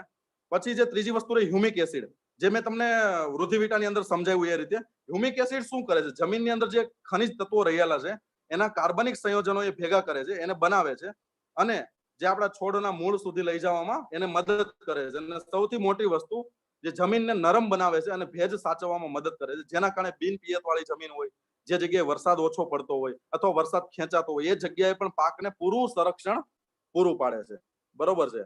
એટલે આ કાર્ય થઈ ગયું આપણું હ્યુમિક એસિડ નું થઈ ગયું. બીજું આપણે એની અંદર સીવીડ નાખેલું છે. સીવીડ શું છે? સીવીડ એટલે એક પ્રકારની દરિયાઈ સેવા, બરોબર. આ દરિયાઈ સેવાળ શું કરે છે, આપણે આની અંદર પ્રવાહી સીવીડ નાખેલું છે જે કાર્બનિક અને ટકાઉ હોય છે, બરોબર છે. અને ખાસ કરીને તેની અંદર પોષક તત્વોનો ભંડાર હોય છે સીવીડની અંદર, જે છોડના તમામ પ્રકારના વિકાસમાં મદદ કરે છે. બધા જ પ્રકારના સૂક્ષ્મ પોષકો જે આપણે જોઈએ અને કાર્બોહાઈડ્રેટ હોય છે, બરોબર છે, આ સીવીડની અંદર હોય છે. જેવી રીતે પ્રવાહી સીવીડ છે ને, એ જમીનની અંદર કન્ડિશનર તરીકે કામ કરે છે અને તે ખાસ કરી જમીનમાં ધાતુઓ સાથે પ્રક્રિયા કરે છે અને જમીનમાં એક લાંબા ક્રોસ જોડાયેલ પોલિમર બનાવે છે, જે લાંબા ક્રોસ જોડાયેલ પોલિમરની રચના કરે છે અને આ પોલિમર જમીનના ભાગને સુધારે છે અને તેથી જે જમીનમાં લાંબા સમય સુધી ભેજ જાળવી રાખે છે, બરોબર છે. બીજું જે આપણે જોઈએ છે કે આની અંદર બીજી ઔષધિઓ વનસ્પતિઓ છે, બરોબર છે, એ પણ સારું એવું કાર્ય કરે છે. બીજું જે આજે સીવીડ રહ્યું, બરોબર છે, એ ખાસ પોલાણ વાળી જમીન પણ બનાવી નાખે છે અને આની અંદર જે આપણે ગોબર ને એવું બધું નાખેલું છે, બરોબર છે, જે બહુ સારું એવું કામ કરે. જેવી રીતે આપણે ગોબર નાખેલું છે, ગૌમૂત્ર અને ગાયનું છાણ, બરોબર છે, તો વૈજ્ઞાનિકો દ્વારા એવું સાબિત થયું છે કે ગાયના છાણની અંદર જે એક્ટિનોમાઇસેટ જે બેક્ટેરિયા હોય છે એ ખૂબ જ કારગર છે જમીનની ફળદ્રુપતા વધારવા માટે, જે પણ આની અંદર છે. અને જમીન જો પોલાણ વાળી બનશે ને તો શું થશે, મૂળ સુધી જે હવા છે ને એ પહોંચશે, કારણ કે હવાના મારફતે પણ છોડને બહુ બધા તત્વો મળે છે, જે રીતે ઓક્સિજન છે, કાર્બન છે, બરોબર છે. આ જે બધા તત્વો છે, ઓક્સિજન છે, કાર્બન છે, નાઇટ્રોજન છે, આ બધી વસ્તુ છે ને હવાના મારફતે પણ મળી શકે છે. તો પોલાણ વાળી જમીન હશે તો એ પણ મળશે અને સાથે સાથે સૂર્યપ્રકાશ પણ પહોંચશે. સૌથી મહત્વની વાત, સૂર્યપ્રકાશ પહોંચશે અને સૂર્યપ્રકાશ પહોંચશે એટલે મૂળનો વિકાસ ખૂબ જ સારો થશે અને ઝડપી થશે. હવે આનાથી શું ફાયદો થશે? પહેલો ફાયદો એ થશે, ભૂમિ વિકાસ એ ઉત્તમ ભૂમિવર્ધક છે, આથી જમીનને ફળદ્રુપ બનાવી નાખશે, બરોબર છે. જે આપણે આગળના તત્વો જોઈએ એના કારણે જમીનને ફળદ્રુપ પણ બનાવશે. બીજું, છોડની તંદુરસ્તી વધારશે, એટલે એના કારણે શું થશે, તંદુરસ્તી વધશે એટલે ફૂટ વધશે, ફૂટ વધશે એટલે ડાળીઓ વધશે, ડાળીઓ વધશે એટલે ઓટોમેટિક ફ્લાવરિંગ વધશે, ફ્લાવરિંગ વધશે એટલે ફળ વધારે આવશે અને ઉત્પાદન ઓટોમેટિક આપણી વધશે, બરોબર છે. હવે આનો ઉપયોગ આપણે કઈ રીતે કરવાનો છે? આનો ઉપયોગ તમે કઈ રીતે કરી શકો? તો પેલો, જે આપણે ડ્રીપ ઇરિગેશન વાપરતા હોય, બરોબર, જેની અંદર 250 લીટરનો એક ડ્રમ આવે, બરોબર, જેની અંદર તમે આનો ઉપયોગ કરી શકો. 1 લીટર દીઠ તમે 1 હેક્ટરની અંદર આનો 1 એકરની અંદર ઉપયોગ કરી શકો. બીજું, તમને સિમ્પલ કહું, એક આપણો પંપ હોય, પંપની અંદર 15 લીટર પાણી હોય, એની અંદર તમે 30 થી લઈને 40 ml ની વચ્ચે તમે જો ભૂમિ વિટા નાખો અને જે નોઝલ કાઢીને તમે ડ્રેન્ચિંગ કરો, જે સાહે સાહે હાલ્યા જાઓ, બરોબર છે, તો એના કારણે શું થશે, મૂળ સુધી, બરોબર છે, આ ભૂમિ વિટા પહોંચશે, બરોબર છે. એ રીતે તમે ઉપયોગ કરી શકો છો. પછી આપણે ઘણી વખત નોર્મલ ખેતી પદ્ધતિ આપણે પાણી પાતા હોય પાકને, જ્યારે પહેલું પાણ પાતા હોય, બીજું પાણ પાતા હોય, કોઈ પણ પાણ પાતા હોય, બરોબર છે, ત્યારે આપણે ખબર હોય તો એક આપણો ધોરિયો હોય ને આપણે એક મોટો ડબ્બો રાખીએ, બરોબર છે, ડબ્બો યા તો ગોળો રાખીએ, જેમાં નીચે નળ ફિટ કરેલો હોય, એની અંદર પાણી નાખી અને 35 થી 40 ml ભૂમિ વિટા નાખી ફૂલ હલાવી અને ટીપું ટીપું ટીપું ટીપું પડે એ રીતે તમે જો સેટ કરી દો તો તમારું જે પાકનું જે પાણ પવાઈ રહ્યું છે એની ભેગી ભેગી ભૂમિ વિટા જશે અને જે તમારા પાયાના ખાતર તરીકે પણ કામ કરશે અને બીજી જે છોડના બિયારણ, જે છોડના જે મૂળ છે, બરોબર છે, એના વિકાસમાં પણ મદદ કરશે, બરોબર છે. એટલે આ રીતે તમે આનો ખાસ ઉપયોગ કરી શકો છો. અને કોઈ પણ પ્રકારની શાકભાજી જેવા કે રીંગણા છે, મરચા છે, ભીંડો, ટમેટા, બટેકા વગેરે, પછી અનાજ છે, કઠોળ છે, પછી જે બાગાયતી પાક છે, જેવી રીતે જમરૂક છે, દાડમ છે, ટેટી છે, તરબૂચ છે, પછી ખારેક છે, આ બધી જગ્યાએ તમે ઉપયોગ કરી શકો છો. પછી ઘણી જગ્યાએ આપણને એવું લાગે કે આંબો ને એવું વસ્તુ હોય છે, આંબો છે, કેરી છે, લીંબુડી છે, આ બધું મોટું થઈ ગયું હોય તો શું કરવું? તો આપણે ક્યારો બનાવેલો હોય તો આપણે 100 લીટરનું એક દ્રાવણ બનાવી નાખવાનું પાણીની અંદર, બરોબર છે, અને ક્યારે ક્યારે આપણે જે ક્યારો હોય ને 1 લીટર આપણે જે નાખી દેવાનું, જે આ દ્રાવણ હોય છે, એટલે ઓટોમેટિક એ તમને બધા પાકોની અંદર આ ભૂમિ વિટા કામ કરશે. મેઇન વસ્તુ છે, જો જમીન સુધરી જશે ને તો પાકને જે તત્વો જોઈએ છે મળી જશે, બરોબર છે, તો તમારો જે ખાતરનો ખર્ચો છે ઓછો થઈ જશે. ઘણી વખત કેવું હોય છે, આપણને ખબર નહીં હોતી કયા ટાઈમે કયું ખાતર છાંટવું, જેના કારણે ઘણી વખત આપણે વેસ્ટ પણ વહી જતું હોય છે, બરોબર. તો ભૂમિ વિટા બહુ સારી રીતે કામ કરે છે, ટીમેક્સની ભૂમિ વિટા, જે ઓલરેડી એનઓસીએ દ્વારા ખૂબ જ સારી રીતે પ્રમાણિત થયેલી પ્રોડક્ટ છે અને જે ખેડૂત ભાઈઓને ખૂબ જ સારી રીતે મદદ કરે છે, બરોબર. હવે આપણે આગળ વાત કરીએ. આ તો રહી ભૂમિની વાત રહી અને પાકની વાત રહી. હવે આપણે વાત કરીએ કે ભાઈ જે રોગો આવે છે, બરોબર છે, એ રોગો સામે રક્ષણ કેમ મેળવવું? તો એના માટેની ટીમેક્સની એક બાયો સિરીઝ છે, બાયો રક્ષક સિરીઝ છે, એના ઉપર આપણે વાત કરીએ. તો ટીમેક્સની બાયો રક્ષકની પહેલી સિરીઝની આપણે વાત કરીએ તો ટીમેક્સની એક પ્રોડક્ટ છે બાયો રક્ષક 20. બાયો રક્ષક 20 શું છે, એ કઈ રીતે ફાયદો કરે છે, એના ઉપર આપણે જાણીશું. તો જે બાયો રક્ષક 20 નું હું તમને જણાવું, બરોબર છે, તો ટીમેક્સની જે બાયોરક્ષક 20 છે એનું આપણે કી પોઈન્ટ જોઈએ, એટલે એ મુખ્ય કઈ રીતે કામ કરે છે.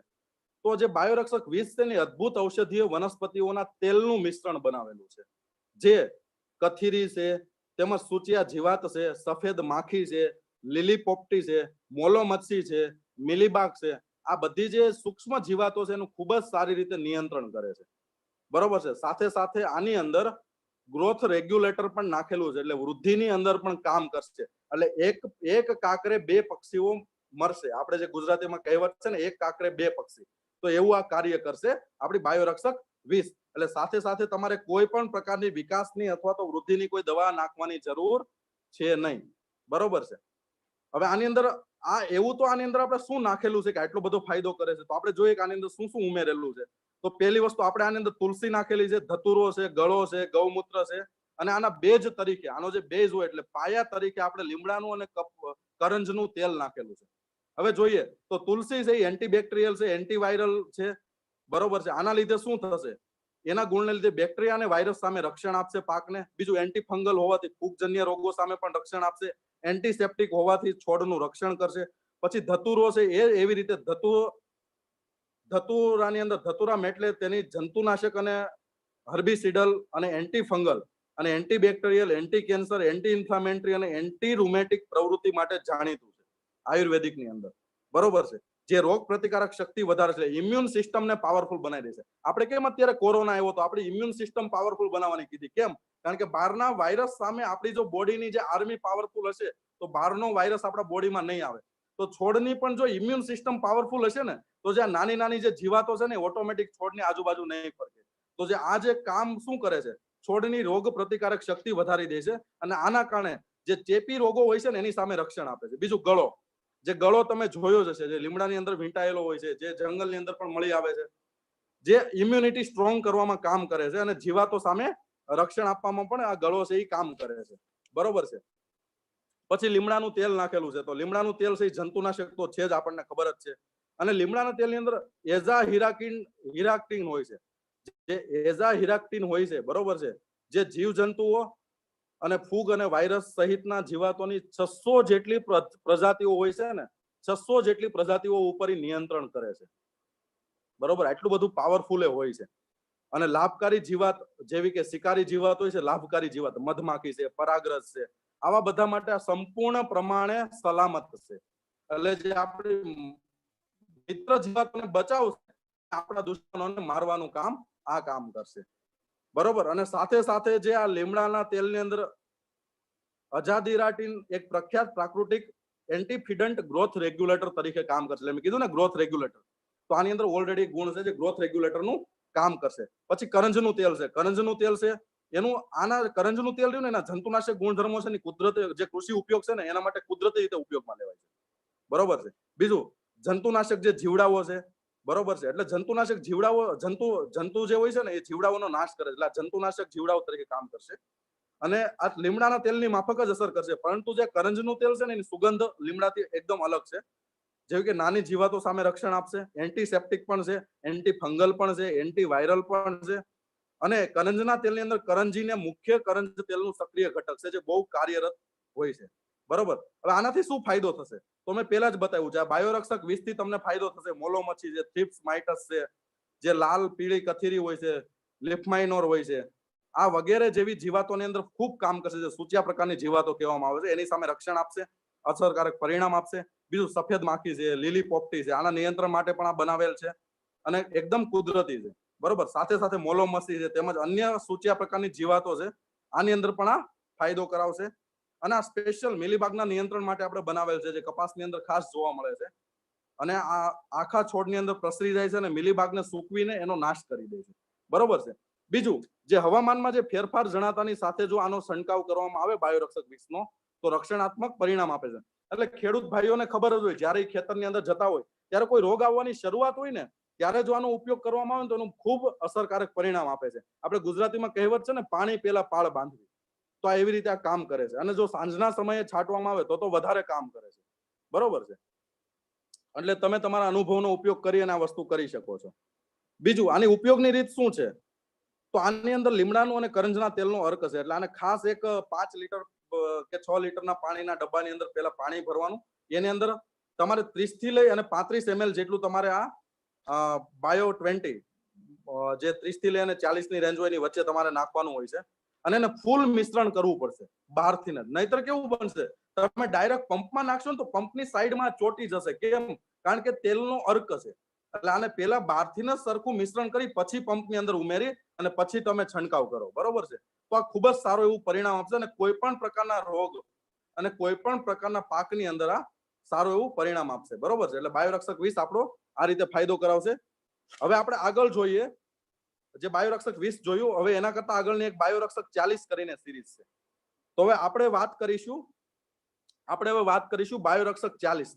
તો બાયોરક્ષક 40 એ શું છે તો એના વિશે વાત કરીએ તો બાયોરક્ષક 40 એ ઈયળોના નિયંત્રણ માટેની એક ઓર્ગેનિક દવા છે, જેને NOCA દ્વારા પ્રમાણિત કરવામાં આવેલી છે. અને લીલી કઈ ઈયળો ઉપર રક્ષણ આપે છે? લીલી છે, લશ્કરી છે, કાળી છે, કાબરી છે, ગાભામારી છે, પાનકોરિયા ઈયળ છે, ડુંખ છે અથવા ફળ કોરી ખાનાર છે. આ કોઈ પણ પ્રકારની ઈયળ માટે અસરકારક પરિણામ આપે છે.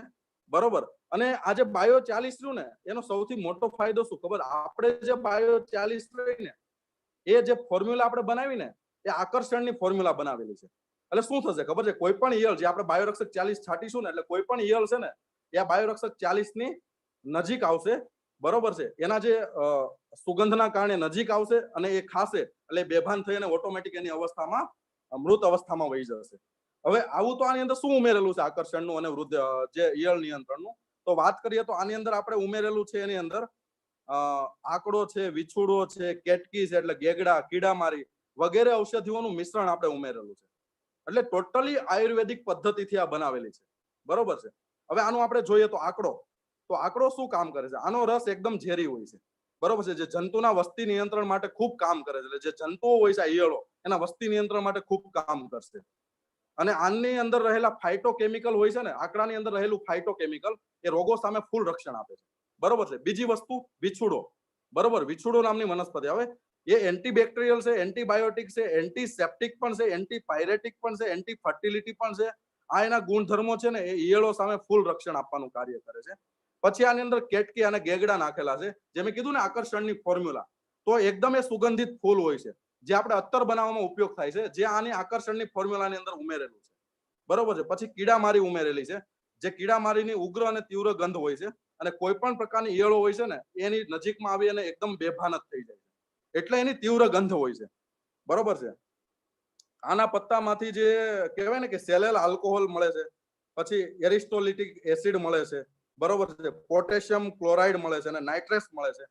અને આના કારણે ઈયળોને બેભાન કરવામાં ખૂબ મદદરૂપ થાય છે. એટલે આની ફોર્મ્યુલા આપણે એવી રીતે બનાવેલી છે કે આજે કેવું હોય છે કે આપણે દવાનો છંટકાવ તો કરીએ પણ પાન ઉપર ઈયળો હોય છે ને પાનના નીચે હોય છે.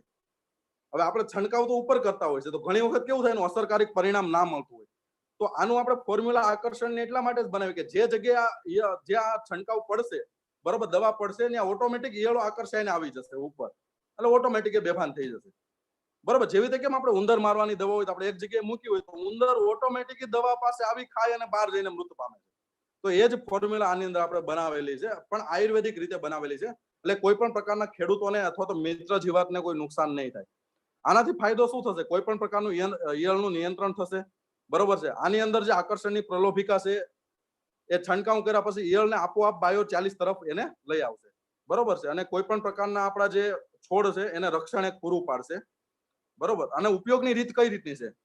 આને આપણે જે પંપ હોય છે, બરોબર છે, 15 લીટરનો પંપ હોય છે, એની અંદર તમે 40 ml જેટલું બાયોરક્ષક 40 નો ઉપયોગ કરી શકો છો. પણ આને આ બધી વસ્તુ હું તમને જે સમજાવી રહ્યો છું, આ જે બાયોરક્ષક 40 છે, બરોબર છે, એ ઔષધીય ગુણોથી બનાવેલું છે, ઔષધીય તેલથી બનેલું. એટલે પહેલા એને બહારથી કોઈ ડોલ યા તો ડબલાની અંદર મિશ્રણ કરીને પછી તમે પંપની અંદર ઉમેરો તો અસરકારક પરિણામ આપશે.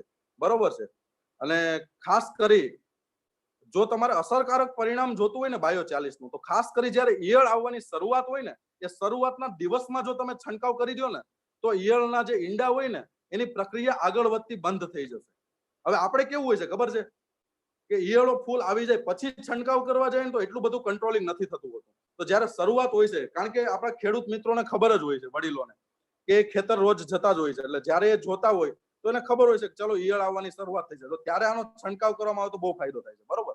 તો બાયોરક્ષક 40 છે એ ચોક્કસ પરિણામ આપે છે, તમે નિશ્ચિતપણે ઉપયોગ કરી શકો છો. અને આની અંદર કોઈ પણ પ્રકારનું કેમિકલ ઉમેરવાની જરૂર નથી, કોઈ વૃદ્ધિની દવા ઉમેરવાની જરૂર નથી, કારણ કે ઓલરેડી આપણે આની અંદર આપેલી છે.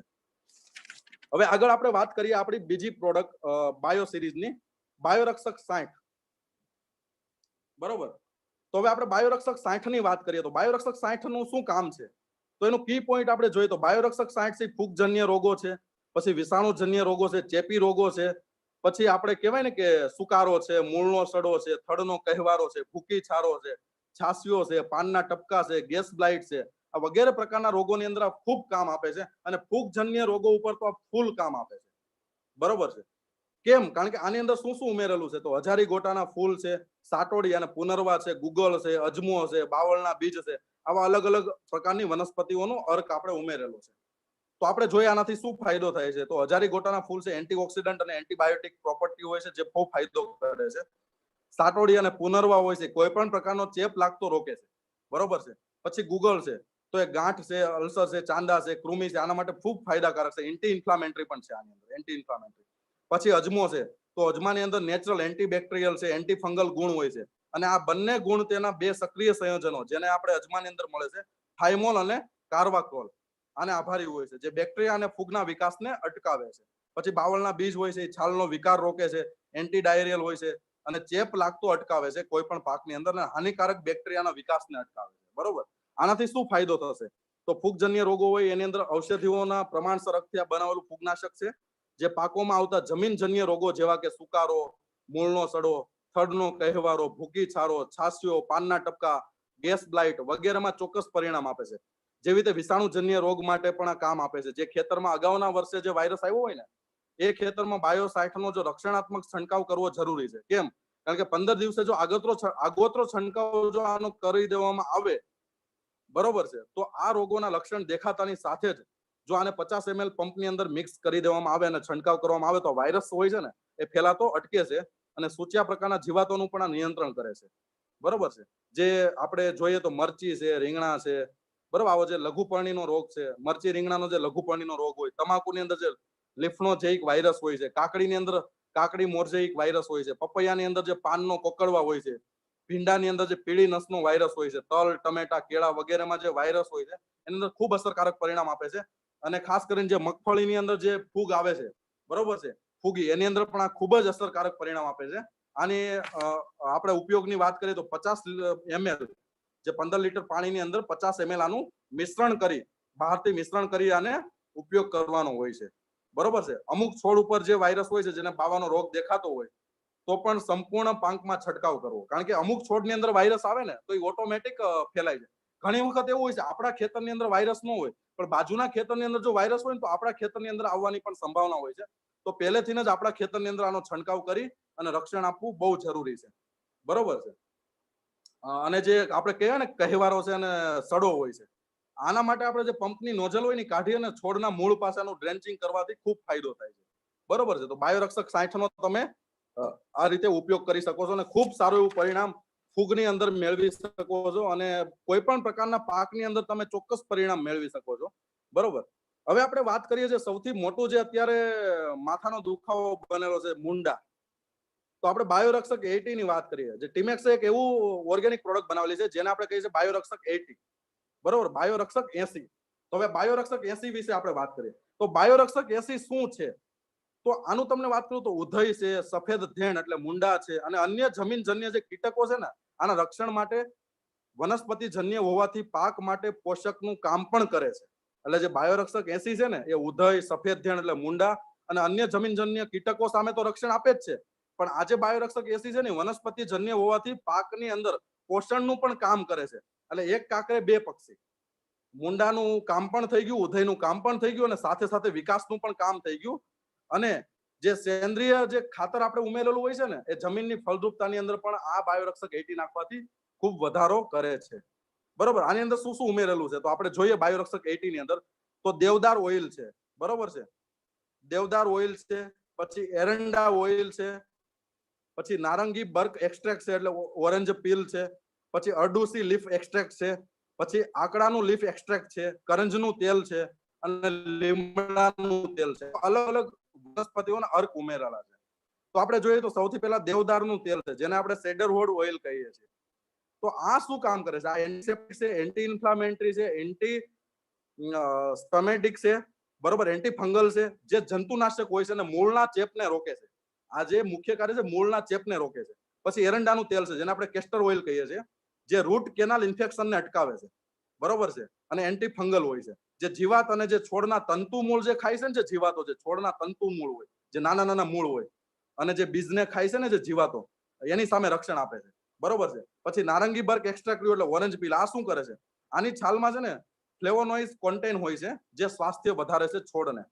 તેમાં કેટલાક પોષક તત્વો હોય છે જે એલર્જી સામે રક્ષણ આપે છે અને ઇન્ફેક્શન એટલે ચેપ રોકે છે અને એન્ટી ઇન્ફ્લામેટરી જે પ્રોપર્ટી હોય છે એ પણ આની અંદર સારી રીતે મળે છે. પછી કુદરતી એન્ટીઓક્સિડન્ટ પણ આની અંદર હોય છે, જે રોગ પ્રતિકારક શક્તિ એટલે ઇમ્યુન સિસ્ટમ છોડની વધારે છે અને જંતુઓ અને વાયરસ સામે લડવામાં મદદ પૂરી પડે છે. પછી અરડુસી લીફ એક્સ્ટ્રેક્ટ એ એન્ટીટ્યુસિવ હોય છે, જે કહેવાય ને કફનાશક તરીકે કામ કરે છે, જે એન્ટી માઇક્રો બીએલ હોય છે, જે બધા સૂક્ષ્મ જીવોને મારી નાખે છે અને તેમનો વિકાસ અટકાવે છે અને એન્ટીબેક્ટેરિયલ એન્ટીવાયરલ ગુણધર્મ ધરાવે છે. પછી આકડો લીફ ઓઇલ છે, એન્ટી ફંગલ હોય છે, બરોબર છે. જે સેરિન નામનું તત્વ હોય છે, જે જમીનની અંદર જે ગોકળગાય છે, મુંડા છે, આ મુંડાને મારવામાં અસરકારક ભાગ ભજવે છે, જે સેરિન નામનું તત્વ હોય છે. જે નાની જીવાતો, જે મૂળ ખાનારી જીવાતો હોય છે, બીજ ખાનારી જીવાતો હોય છે, એને મારવામાં અસરકારક પરિણામ આપે છે. પછી નીમ ઓઇલ છે, લીમડાનું તેલ, એ તો આપણે જાણીએ જ છીએ, જે જંતુનાશક હોય છે, કારણ કે એમાં જે એઝાહિરાટીન હોય છે, જે જીવજંતુઓ, પછી ફૂગ, વાયરસ સહિતના જીવાતો જેવી 600 પ્રજાતિઓ સામે રક્ષણ આપે છે અને લાભકારી જીવાતો હોય છે, મધમાખી, પરાગરજ, આના માટે સંપૂર્ણ સલામત છે. પછી લીમડાના તેલની અંદર જે અજાદીન, જે એક પ્રખ્યાત પ્રાકૃતિક એન્ટીફિડન્ટ ગ્રોથ રેગ્યુલેટર હોય છે, એટલે પાકને જે ગ્રોથ રેગ્યુલેટર તરીકે પણ આ કામ કરે છે, બરોબર છે. પછી આપણે વાત કરીએ કનજનું તેલ આની અંદર હોય છે, જે ફૂગનાશક અને જંતુનાશક ગુણધર્મો ધરાવે છે, જે એન્ટીસેપ્ટિક, એન્ટીફંગલ, એન્ટીવાયરલ, બરોબર છે, એના ઉપર કામ કરે છે, જીવાતો સામે રક્ષણ આપે છે. પછી કરંજીન હોય છે, જે કરંજના તેલનું મુખ્ય સક્રિય ઘટક છે, જે બહુ ફાયદાકારક હોય છે. હવે આનાથી આપણને ફાયદો શું થાય છે મુખ્ય? તો જે આપણી ઉધઈ છે, જે સફેદ ધેણ છે અને જે અન્ય જમીનજન્ય જે કીટકો હોય છે એનો નાશ કરે છે.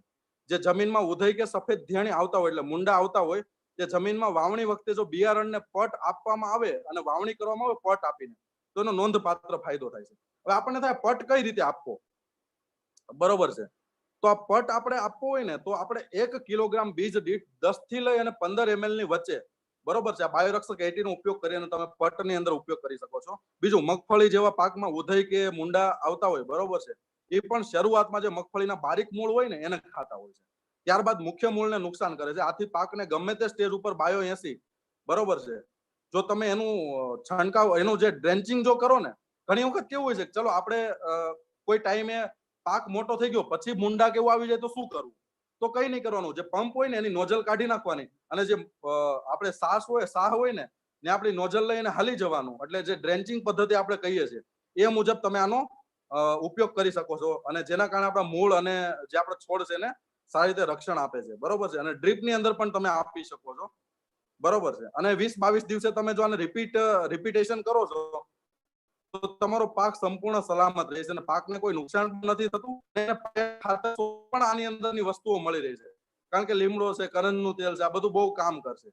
અને વનસ્પતિ જન્ય હોવાથી જે પાક માટે પોષણનું કામ કરશે, બરોબર છે. પાકના મૂળનો વિકાસ સારો થાય છે અને તેમાં રહેલા સેન્દ્રિય જે તત્વો છે એ જમીનની ફળદ્રુપતા વધારે છે, બરોબર છે.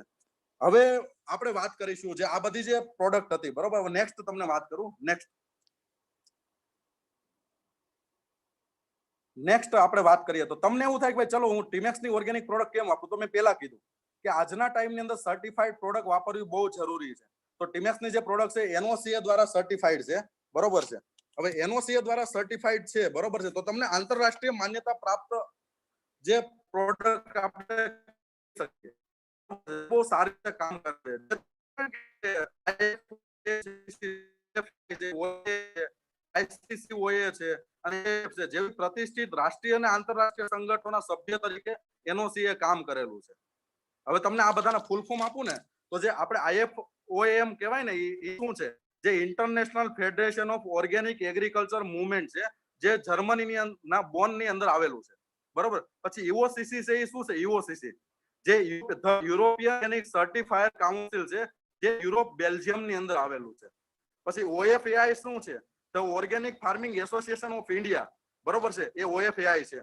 પછી OASI શું છે? ઓર્ગેનિક એગ્રીકલ્ચર સપોર્ટ ઇનિશિયેટિવ, બરોબર છે, એ છે. પછી ICCOA શું છે? International competence centre for organic agriculture, બરોબર, જે બેંગ્લોર ની અંદર ઇન્ડિયા ની અંદર સ્થાપિત થયેલું છે. પછી MOFF છે, જે મહારાષ્ટ્ર ઓર્ગેનિક ફાર્મિંગ ફેડરેશન છે. અને ISO છે, ઇન્ટરનેશનલ સ્ટાન્ડર્ડ ઓર્ગેનાઇઝેશન છે, બરોબર. આ જે બધી સંસ્થાઓ છે ને, બરોબર, એની સાથે કામ કરેલું છે રાષ્ટ્રીય અને આંતરરાષ્ટ્રીય તરીકે પ્રતિષ્ઠિત જે સંસ્થા ને, જે NOCA છે, એ આવી બધી પ્રતિષ્ઠિત સંસ્થાઓ સાથે કામ કરેલું છે. અને ખાસ જે ભારત સરકાર, જે આપણે કહીએ છીએ એપેડા, બરોબર છે, એપેડા અને NSOP, national standard for organic production of India, જે આપણે એપેડા પણ કહીએ છીએ, agriculture process food products export development authority, જે ministry of commerce and industry, government of ઇન્ડિયાના અંડરમાં કામ કરે છે, એના દ્વારા માન્યતા પ્રાપ્ત થયેલું NOCA છે, એટલે નેચરલ ઓર્ગેનિક સર્ટિફિકેશન એસોસિએશન, જે એના દ્વારા પ્રમાણિત છે, જે તમને નેશનલ અને ઇન્ટરનેશનલ લેવલે પ્રમાણિત કરવા માટેની પ્રોડક્ટનું સર્ટિફિકેટ છે. એ તમારી ઓર્ગેનિક પ્રોડક્ટ ઉપર સિમ્બોલ લગાવેલો આવશે, ખાલી બોલા એવું નહીં, એના ઉપર સિમ્બોલ